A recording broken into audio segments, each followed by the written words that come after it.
வார்த்தை தவறிவிட்டாய். அத்தியாயம் 46. கையில் அணிந்திருந்த ராதாவின் வளையலை காணவில்லை என்றதுமே மயூரியின் மனம் வெகுவாக கலங்கி போயிற்று. அவள் அணிந்து கொண்டு வந்திருந்த அந்த வைர நகை செட் அவர்களது முதல் திருமண நாளன்று ராதாவிற்கு கிஷோர் பரிசளித்ததாம். வேண்டாம் என்று எவ்வளவோ மறுத்தும் கூட கேளாமல் மாலினி வலுக்கட்டாயமாக கொடுத்து அனுப்பினாள். இப்போதும் தொலைந்து போய்விட்டது என்று சொன்னால் யாரும் அவளை திட்டப் போவதும் இல்லை, அடிக்கப் போவதும் இல்லை. அவ்வளவு ஏன், அவள் வருந்தும்படியான ஒரு வார்த்தையை கூட யாரும் சொல்ல போவதில்லை, ரவிச்சந்திரன், மாலினி உட்பட. அவளை யாரும் தவறாக நினைக்கப் போவதும் கிடையாது. வேண்டுமானால் அதை போல இன்னொரு வளையல் செய்து கொள்ளலாம் என்றுதான் கூறுவார்கள். ஆனால் அவளுக்கென்று ஒரு மனசாட்சி இருக்கிறது இல்லையா? அவ்வளவு ஆசையாக கொடுத்து விட்டார்களே, அதை போய் தொலைத்து விட்டாளே. மன வருத்தத்தில் மயூரி கண்ணீர் விட்டுக்கொண்டு அறைக்குள் நிற்க போனை எடுத்துக்கொண்டு வெளியே வந்தாள் மணிமேகலை. அவளை பின்தொடர்ந்து வந்த தாய் மங்கையர்க்கரசி, "ஏண்டி, அந்த வளையல் என்ன ஒரு 3 சவரன் இருக்குமா?"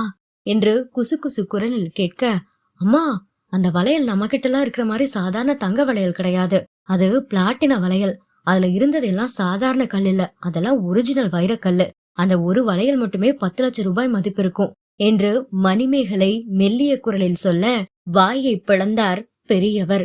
"ஆத்தாடி, இவ்வளவு விலையா? அப்ப கொஞ்சம் பத்திரமா பாத்துக்கிடுறதுக்கு என்னடி? நான் என்னமோ அது சாதாரண கல் வளையல்னு தான் நினைச்சேன். இப்போ என்னடி பண்றது மணி? இருமா, ஆதவன் சார் கிட்ட போன் பேசி பாத்துட்டு சொல்றேன்.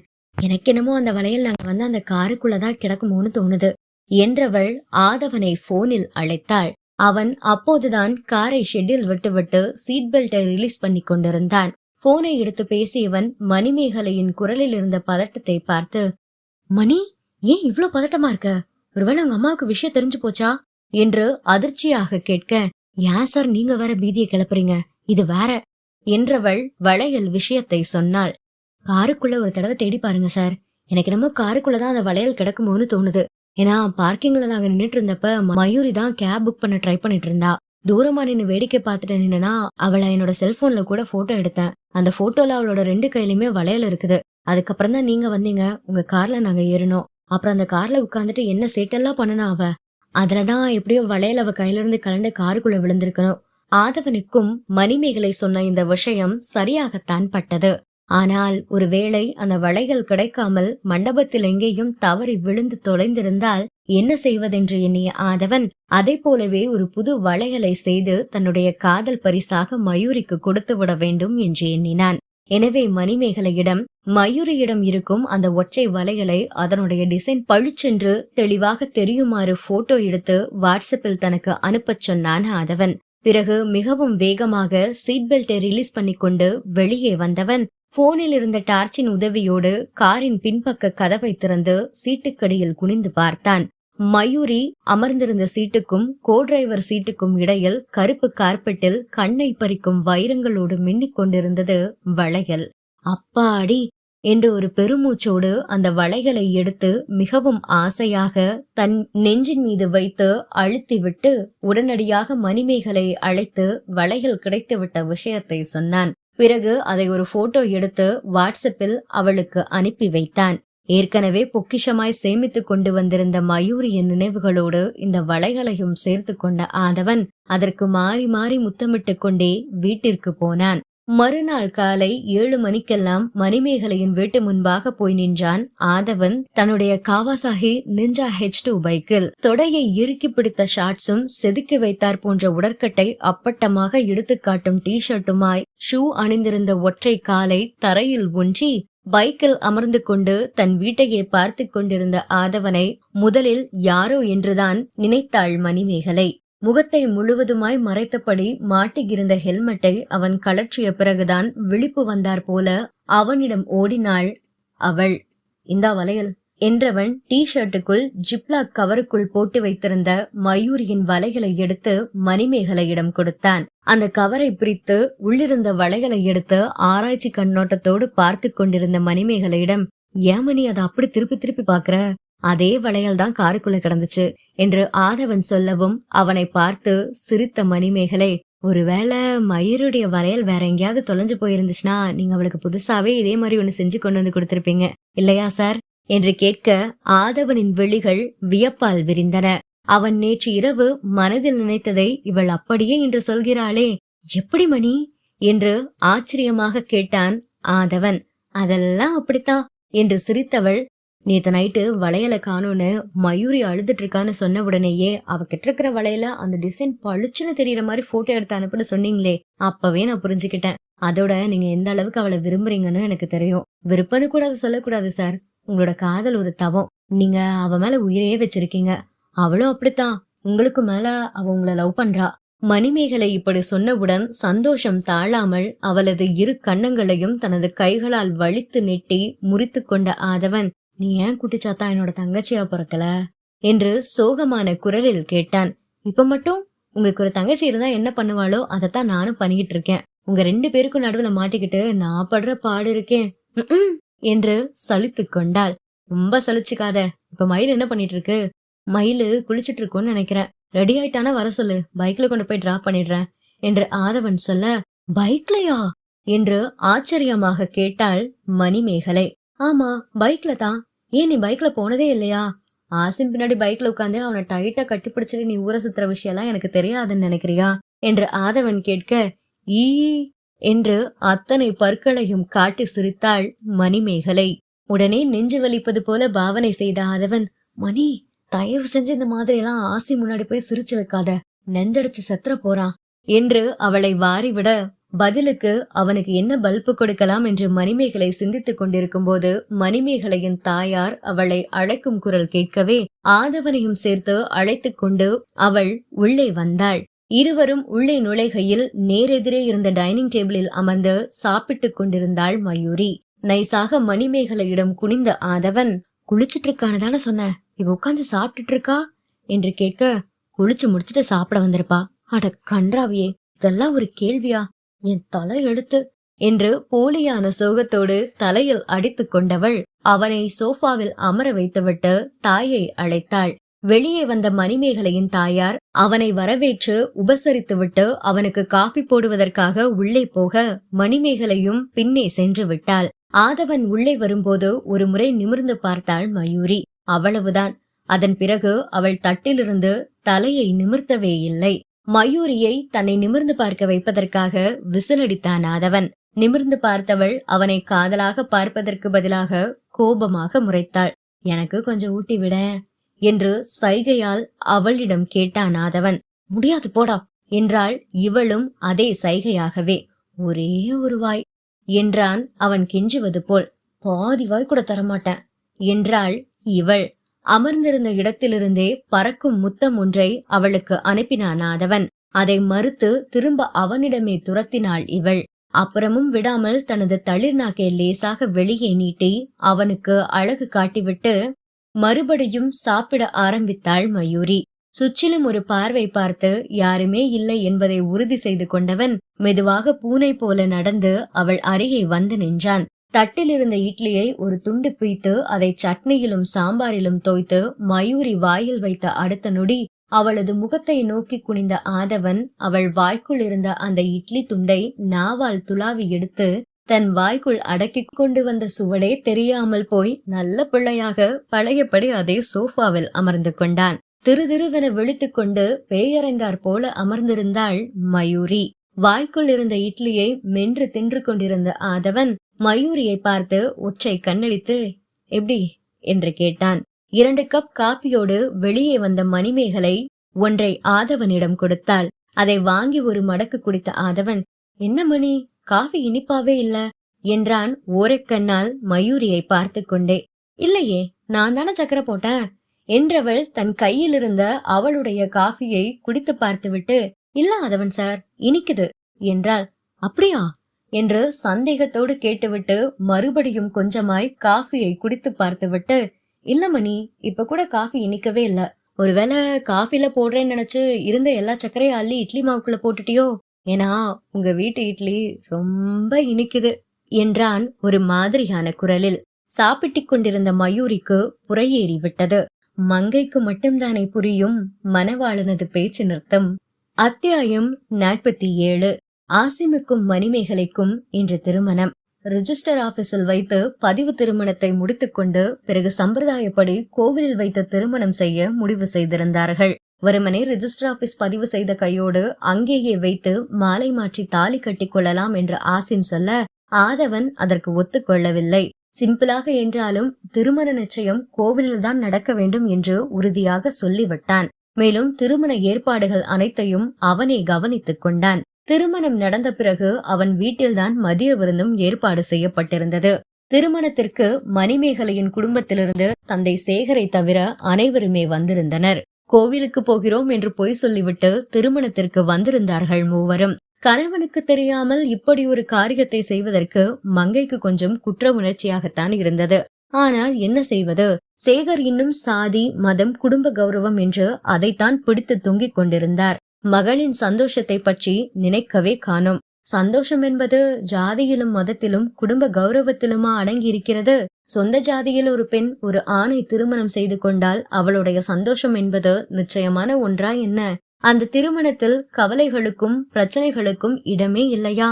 கட்டியவனின் வரட்டு பிடிவாதத்திற்காக தான் தவமிருந்து பெற்று வளர்த்த ஆசை மகளின் திருமணத்தை கண் குளிர காணும் வாய்ப்பை தவற முடியுமா என்கிற எண்ணம் மணிமேகலையை பெற்றவளுக்கு. என்ன பெரிதாக ஆகிவிடும்? மிஞ்சி போனால் வீட்டை விட்டு அடித்து துரத்துவார். பரவாயில்லை, பேசாமல் போய் அண்ணன் வீட்டில் ஒரு 2 நாட்கள் ஓய்வெடுத்துக் கொள்ள வேண்டியதுதான். அந்த 2 நாட்களும் வீராப்பாய் போய் ஹோட்டலில் சாப்பிடுவார் சேகர். அப்புறம் 3ஆம் நாள் காலையிலேயே அந்த சாப்பாடு உடம்புக்கு ஒத்துக்கொள்ளாமல் பேதி அடிக்க ஆரம்பித்துவிடும். அவரும் எத்தனை தடவைதான் கடையும் கக்கூசுமாக அலைவார். வீராப்பெல்லாம் முக்காடு போட்டு முகத்தை மூடிக்கொண்டு பின்வாசல் வழியாக ஓடிவிட அப்புறம் என்ன? மங்கையை தேடிக்கொண்டு அவர் வந்தாக வேண்டும். வேறு வழியே இல்லை. ஆசிமின் தந்தை இப்ராஹிமை பற்றி சொல்லவே வேண்டாம். திருட்டு கல்யாணத்திற்கு ஐடியா கொடுத்தவரே அந்த புண்ணியவான் தானே. அப்புறம் அவர் வராமல் போனால் எப்படி? சொந்த பந்தங்களை நினைத்து அவரும் கூட முதலில் கொஞ்சம் தயங்கியது உண்மைதான். அப்புறம் அவரே தனியாக உட்கார்ந்து யோசித்து பார்க்க புத்தி தெளிந்தது. அடுத்த முயற்சியாக மனைவியின் புத்தியையும் தெளிய வைக்கும் முயற்சியில் இறங்கினார். அதில் வெற்றி பெற்று மனைவியையும் சேர்த்தே கோவிலுக்கு அழைத்து வந்துவிட்டார். ஒரே மகனின் திருமணத்தை கண்குளிர காணும் ஆவலில். ஆசிம் மணிமேகலையை மணந்து கொள்வதில் ஆசிமின் அம்மா கத்தீஜாவுக்கு கொஞ்சம் மனத்தாங்கல் இருக்கத்தான் செய்தது. காரணம், அவர் அவருடைய அண்ணன் மகளுக்கும் தன் மகனுக்கும் திருமணம் முடித்து வைக்க விரும்பினார். ஆனால் இப்ராஹிம் பாய்க்கு அதில் துளி கூட விருப்பமில்லை. சும்மா கண்டதையெல்லாம் கற்பனை பண்ணி கனவு கண்டுட்டு இருக்காதடி, அதெல்லாம் நடக்கவே நடக்காத விஷயம். வீட்டுக்கு போனா ஒரு சலாம் கூட சொல்ல மாட்டா உன் அண்ணன் பொண்ணு. அவ்வளவு திமிரு பிடிச்சது அது. அவளை மருமகளா கொண்டு வந்து இங்க உட்கார வைக்கணும்னு நினைக்கிறியா? இந்த வீட்டுல முதல்ல அவ இருப்பாளாடி, அத கொஞ்சம் யோசிச்சு பாரு. ஆசிம் அழகா இருக்கான், நல்ல வேலை பாக்குறான், எந்த கெட்ட பழக்கமும் இல்லாத பையன்னு தெரிஞ்சுதான் அவனோட பொண்ணுக்கு கட்டணும்னு உங்க அண்ணன் கிடந்து குதிக்கிறான். அவங்க கூட சேர்ந்துட்டு நீயும் குதிக்கிற. அவளுக்கு நம்ம பிள்ளைய கட்டி வைக்கிறதுக்கு பதிலா அவனை பாலின் கிணத்துல பிடிச்சு தள்ளி விட்டுடலாம். அவ்வளவு மோசம் உங்க அண்ணன் பொண்ணு. ஏன் இப்ப இந்த பொண்ணுக்கு என்ன குறைச்சலாம்? மதம் வேற, அவ்வளவுதானே. ஆனா நம்ம பிள்ளைக்கு அவளைத்தானே ரொம்ப பிடிச்சிருக்கு. அவ மேல உயிரா இருக்கானே. அப்போ அவளைத்தானே அவளுக்கு நிக்கா பண்ணி வைக்கணும். பெத்தவங்க நம்மளோட கடமை அதுதானே. இன்னும் எத்தனை காலத்துக்கு தாண்டி ஜாதியையும் மதத்தையும் கட்டிட்டு அழுறது? நான் முடிவு பண்ணிட்டேன்டி, அவனோட கல்யாணத்துக்கு நான் போகதான் போறேன். நீ வந்தாவா, வராட்டி போ. ஆனா நான் ஒரு விஷயம் சொல்றேன், அதை மட்டும் நல்லா மனசுல வச்சுக்கோ. நீ ஏன் நல்லா யோசிச்சு பாரு. அவன் என்ன 10 வாட்டியா கல்யாணம் பண்ணிக்க போறான். ஒரே ஒரு தடவை தான் ஆசையா மனசுக்கு பிடிச்சவளை கல்யாணம் பண்ணிக்க போறான். போய் பார்த்துட்டு ஆசீர்வாதம் பண்ணிட்டு வருவோமே. போகும்போது என்னத்தான் தலைமையில தூக்கிட்டு போக போறான்? ஒண்ணுமே இல்ல. ஒரே ஒரு வாழ்க்கை தான் எல்லாரும் வாழ போறோம். அதுவும் மனசுக்கு பிடிச்சவங்களோட வாழ்ந்தா அந்த சுகமே தனிதானே. நம்ம பிள்ளையும் அந்த சுகத்தை அனுபவிக்கட்டுமே. அதுக்கு நாம ஏன் தடையா இருக்கணும்? சொந்தக்கார, அண்ணன் தம்பி, அக்கா தங்கச்சின்னு எவனையும் எவளையும் பத்தி நினைக்காதடி. யாராவது நம்ம கஷ்டத்துல இருந்த போது உதவுனாங்களா? பணம் வந்ததுக்கு அப்புறம் தானே பொண்ணு கேட்கறதுக்கு வீடு தேடி வந்தாங்க. அப்பவும் அவங்க கேட்ட சீர்சனத்தையெல்லாம் செய்யறதுக்கு நம்ம சரின்னு சொன்னதுக்கு அப்புறம் தானே கல்யாணத்துக்கே ஒத்துக்கிட்டாங்க. அவ்வளவு சுயநலக்காரங்களை பத்தி நினைச்சு நாம ஏன் நம்ம புள்ள மனசை நோகடிக்கணும்? நம்ம 2 பேரும் எவ்வளவு தங்கமா பாத்துக்கிறான் நம்ம ஆசி. அவ மனசு வருத்தப்படுற மாதிரி நம்ம நடந்துக்கலாமா? கூடாதுடி, அது ஆண்டவனுக்கே அடுக்காது. வா கிளம்பலாம் என்று ஆசிமின் தாய் மனதையும் மாற்றி இதோ கோவிலுக்கு அழைத்து வந்து விட்டார் ஷேக் இப்ராஹிம். கோவிலில் திருமணம் என்பதால் பட்டு வேஷ்டி சகிதமாக தயாராகி நின்றிருந்தான் ஆசிம். பெற்றவர்கள் இருவருக்கும் கண் நிறைந்து மனமும் குளிர்ந்து போனது. பெற்றவர்களின் குணமே அதுதானே. தங்கள் பிள்ளைகளின் மீது எவ்வளவுதான் கோபம், மனஸ்தாபம் இருந்தாலும் அவர்களுக்கு ஒரு நல்லது நடக்கப் போகிறது என்றால் முதலில் மகிழ்ச்சி கொள்வதென்னவோ அவர்களாகத்தான் இருக்கும்.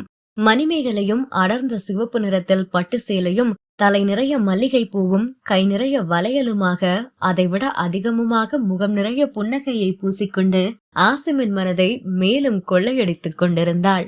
ஆசை ஆசையாக அவளை மட்டுமே பார்த்து கொண்டிருந்தன ஆசிமின் இரு விழிகளும். தோழி காதலியாகும் போது ஒரு மகிழ்ச்சி, அதே காதலி மனைவியாகும் போது ரெட்டிப்பு மகிழ்ச்சி அல்லவா? உலகையே அடைந்து விட்ட பெருமை. அந்த பெருமை அவனுடைய முகத்தில் தெரிந்தது. பிள்ளையின் முகத்தில் இருந்த பூரிப்பை பார்த்ததும் பெற்றவருக்கு அளவிட முடியாத சந்தோஷம்.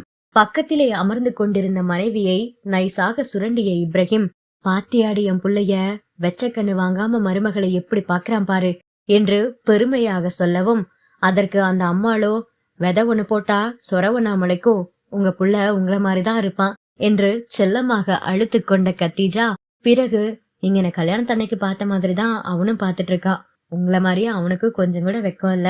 இதே எங்க அண்ணன் தம்பிகளை எடுத்துக்கோங்க. தாலி கட்டி முடிச்சு தனியா ரூம்குள்ள போற வரைக்கும் எவனும் பொண்டாட்டிங்களை நிமிர்ந்து கூட பார்க்க மாட்டாங்க என்று தனது குடும்பத்து அருமை பெருமைகளை சொல்ல ஆரம்பிக்க, அதற்கு பதிலாக, பாக்குற மாதிரி மூஞ்சி இருந்தா ஏண்டி பார்க்க மாட்டாங்க? நீங்க சொந்த விட்டு போயிடக்கூடாது, சொத்து கையை விட்டு போயிடக்கூடாதுன்னு குண்டு சட்டிக்குள்ள குதிரை ஓட்டின மாதிரி சொந்தத்துக்குள்ளேயே சம்பந்தம் பண்ணிக்கிட்டீங்க. உங்க அண்ணனுங்களும் வேற வழி இல்லாம பணத்துக்கு ஆசைப்பட்டு தாலிய கட்டுனானுங்க. நானும் என் பிள்ளைய அப்படியா என்று இப்ராஹிம் அவரை வாரிவிட, உங்களுக்கு எங்க குடும்பத்தை கழுவி ஊத்தலன்னா தூக்கமே வராதே என்று தாடையை தோள்பட்டையில் இடித்து கொண்டார் அவர். மயூரியும் திருமணத்திற்கு வந்திருந்தாள். பெங்களூர் போத்தீஸில் ஆதவன் எடுத்து கொடுத்த அந்த அடர் பிங்க் நிற சாஃப்ட் சில்க் புடவையை கட்டி கொண்டு வந்திருந்தாள். பாத்திமா நஸ்ரின் திருமணத்திற்கு வந்திருந்ததை விட இப்போது பார்ப்பதற்கு ரொம்பவும் அழகாக தெரிந்தாள் மயூரி. ஆதவனுக்கே சந்தேகம் வந்துவிட்டது.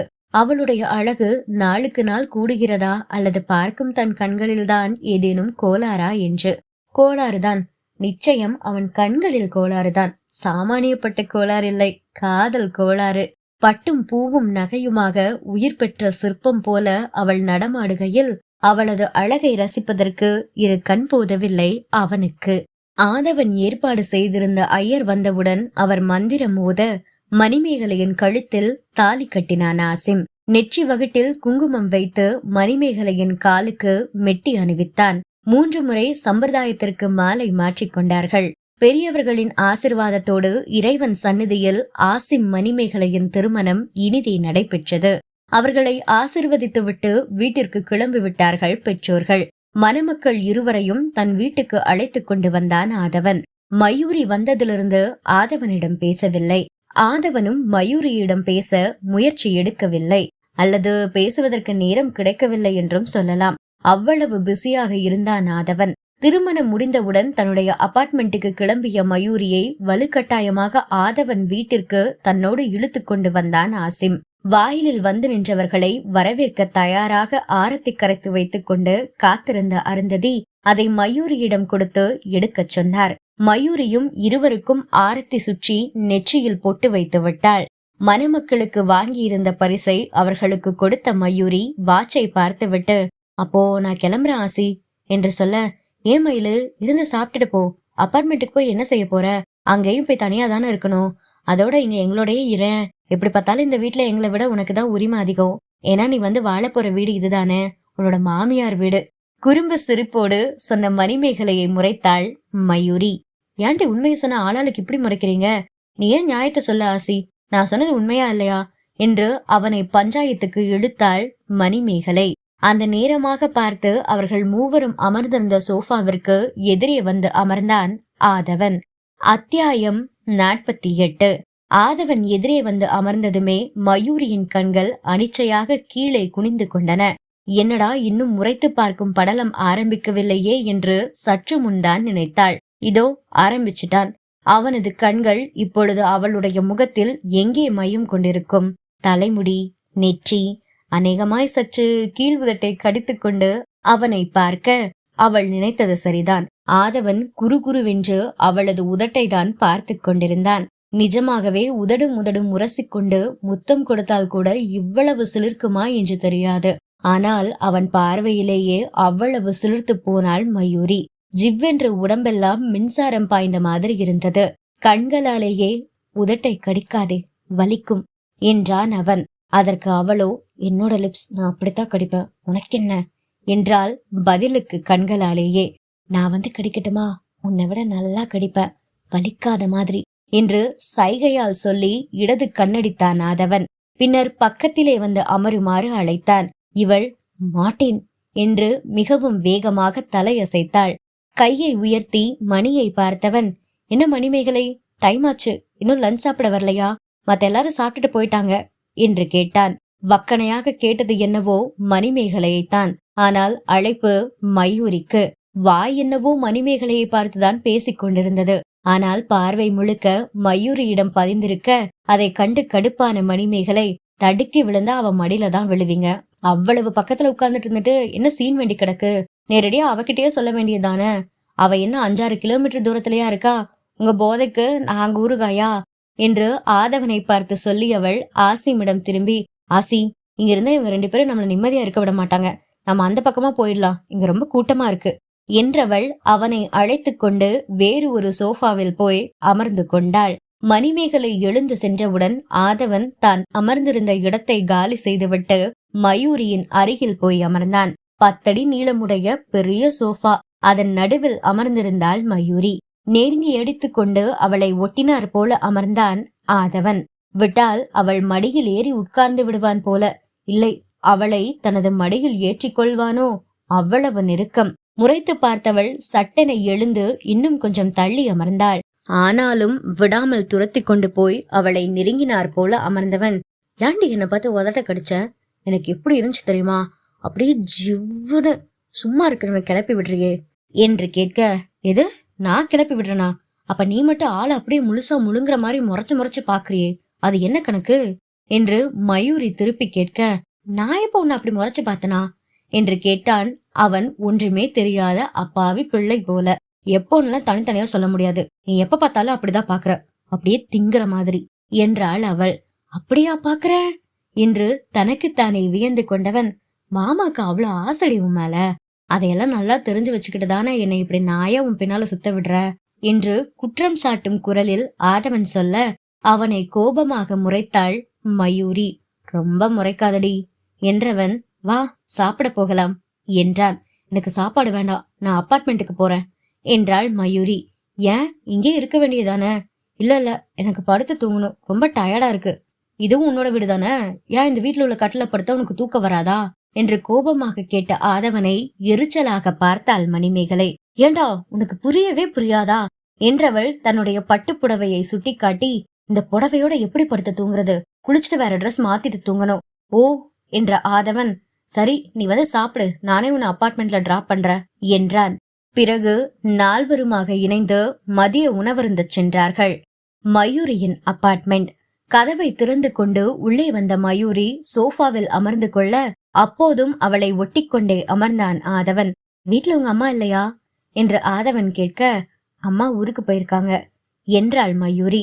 ரொம்ப வசதியா போச்சே என்றவன் மயூரியின் மடியில் தலையை வைத்து சோஃபாவில் கால்களை நீட்டி வசதியாய் படுத்துக் கொண்டான். எந்திரடா, வீட்டுக்கு போ, அங்க ஆசியும் மணிமேகலை தனியா இருப்பாங்க என்றாள் மயூரி. அவங்க 2 பேரையும் மாடியில இருக்கிற ரூம்ல போய் ரெஸ்ட் எடுக்க சொல்லிட்டு தான் வந்திருக்கேன் என்றவன். புதுசா கல்யாணம் ஆன ஜோடி, அவங்க வேலையை அவங்க பாத்துப்பாங்க, நீ ஏண்டி அவங்கள பத்தி கவலைப்படுற, வா நம்ம வேலையை பாப்போம் சொல்லிக்கொண்டே எழுந்து அமர்ந்த ஆதவன் மயூரியை இழுத்து இறுக்கமாய் அணைத்து கொண்டு அவளது பின்னங்கழுத்தில் முத்தமிட்டான். எவ்வளோ நாளாச்சு மயூ, ஏண்டி என்னை இப்படி தவிக்க விடுற? தாபத்தோடு கேட்டவனது இதழ்கள் பின்னங்கழுத்திலிருந்து மெதுவாய் ஊர்ந்து வந்து அவளது இதழ்களில் மையம் கொண்டு விட, கரங்கள் அவளது இடையில் சுதந்திரமாய் விளையாடின. 10 நிமிடங்கள் கழித்து மூச்சு வாங்க நிமிர்ந்தவனை பார்த்து, செக் புக் வச்சிருக்கியா ஆதவா என்று கேட்டாள் மயூரி. செக் புக்கா? ஏன் மயூரி, உனக்கு செலவுக்கு பணம் வேணுமா என்றவன் பின்புற பாக்கெட்டில் இருந்த தனது வாலெட்டை எடுத்து அதிலிருந்த பிளாட்டினம் கார்டு ஒன்றை எடுத்து அவளிடம் கொடுத்தான்.